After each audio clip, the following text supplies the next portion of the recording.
अब सिर्फ जुर्माना नहीं, अगर आप बार बार ट्रैफिक नियम तोड़ते हैं तो आपका ड्राइविंग लाइसेंस सस्पेंड या रद्द भी हो सकता है। जी हां, सरकार ला रही है एक नया निगेटिव पॉइंट सिस्टम। गलत तरीके से वाहन चलाने वाले और बार बार ट्रैफिक नियमों का उल्लंघन करने वालों पर लगाम कसने के लिए सड़क परिवहन मंत्रालय ड्राइविंग लाइसेंस पर नकारात्मक अंक प्रणाली यानी कि निगेटिव पॉइंट सिस्टम लागू करने की योजना बना रहा है। इस प्रणाली के तहत रेड लाइट जंप करना, ओवर स्पीडिंग जैसे अपराधों पर ड्राइवर के डीएल पर नकारात्मक अंक जोड़े जाएंगे। यदि किसी ड्राइवर के डीएल पर अंक तय सीमा से अधिक हो जाते हैं तो उसका लाइसेंस निलंबित या रद्द किया जा सकता है। यह नकारात्मक अंक मौजूदा जुर्माने और दंड के अतिरिक्त होंगे। परिवहन मंत्रालय ने सड़क सुरक्षा पर राज्यों के प्रतिनिधियों, विशेषज्ञों और गैर सरकारी संगठनों के साथ हुई विचार मंथन बैठक में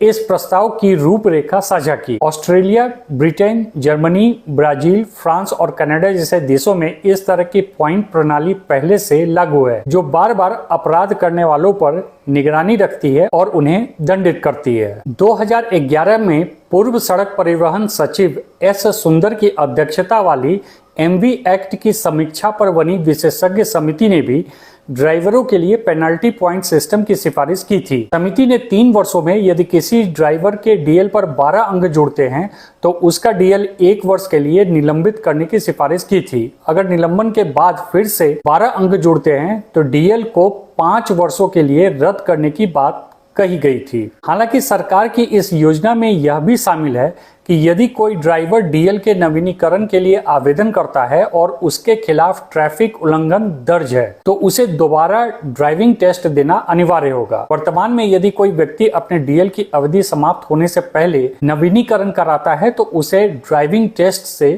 छूट मिलती है। ये सभी कदम इसलिए उठाए जा रहे हैं ताकि भारत की सड़कों पर सुरक्षा बढ़े और हर साल हो रही 1.7 लाख से ज्यादा मौतों में कमी आ सके। आपको क्या लगता है कि यह सिस्टम कारगर होगा? कमेंट में अपनी राय हमें जरूर दीजिए।